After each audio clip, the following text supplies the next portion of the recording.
dans le prochain épisode de Demain nous appartient. Tandis que Franck fait signer une procuration à Anne-Marie, Jeanne surprend Judith et Souleymane. De son côté, Charlie utilise Gabriel.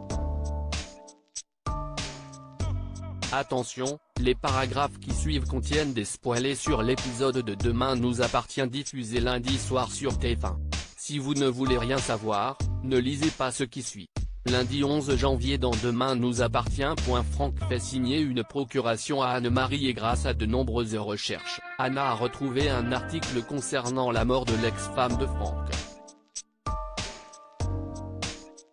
Puisqu'il a été soupçonné de meurtre avant d'être innocenté faute de preuves, Sandrine décide d'appeler Laurence, la sœur de la défunte, dans l'espoir d'en apprendre davantage. Après lui avoir laissé un message, Sandrine se rend au lycée et montre à Morgane l'article sur la mort de Martine. Furieuse, l'infirmière rappelle que son frère a été acquitté et insiste pour qu'elle cesse d'enquêter inutilement. Seulement, Sandrine n'a aucune intention d'arrêter tant qu'elle n'aura pas réussi à faire éclater la vérité. Pendant ce temps, Anne-Marie se réveille épuisée. Aux petits soins de sa fiancée, Franck profite de lui préparer un thé pour y mettre de la drogue. Par la suite, Sandrine contacte une nouvelle fois Laurence mais celle-ci refuse de parler de Franck expliquant qu'il est le diable incarné. Particulièrement inquiète pour sa mère, Sandrine rejoint Georges et lui raconte en détail ce qu'il s'est passé. Bien qu'il ne puisse pas lancer une procédure formelle, le policier jure toutefois de l'aider à enquêter sur l'origine de la fortune de Franck. Non loin de là, Anne-Marie montre à Victoire le tailleur qu'elle a prévu de porter le jour de son mariage. Alors qu'elle est prise de vertige, le docteur Lazari l'encourage à faire un bilan complet à l'hôpital.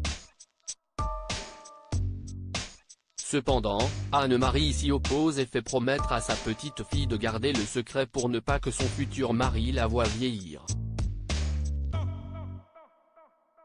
Plus tard, Franck indique qu'il a vendu de nombreux placements à cause de l'instabilité boursière et conseille à sa fiancée d'en faire de même.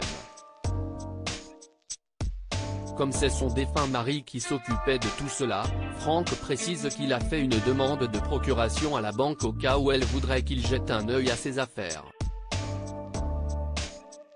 Mais Anne-Marie préfère d'abord prendre rendez-vous avec son banquier. En lui servant l'apéritif, Franck drogue une nouvelle fois sa compagne et exploite sa faiblesse pour lui faire signer le document. Jeanne surprend Judith et Souleymane tandis que Judith dort paisiblement sur le canapé, Fleur met la musique à fond dans le salon pour faire son sport. Fatiguée, l'adolescente se rend chez sa mère pour récupérer un livre de philo et tente de la faire changer d'avis concernant son installation avec Souleymane. Chloé refuse cependant d'avoir un bébé couple sous son toit. Peu après, Judith confie à Souleymane le calvaire qu'elle vit au Mans.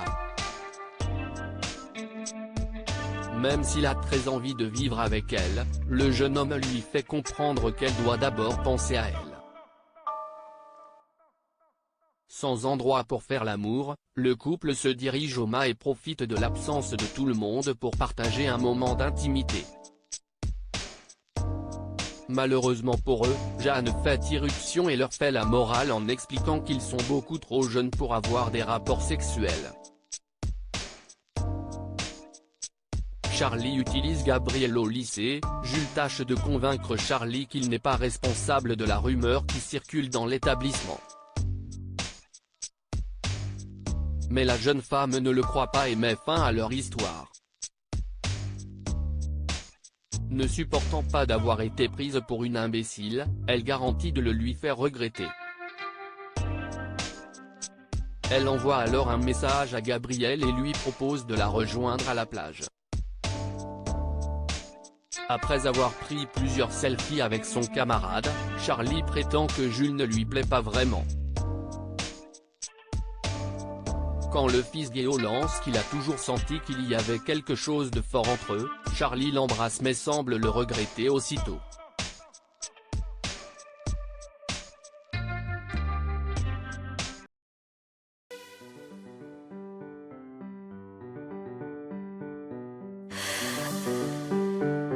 The man I love just had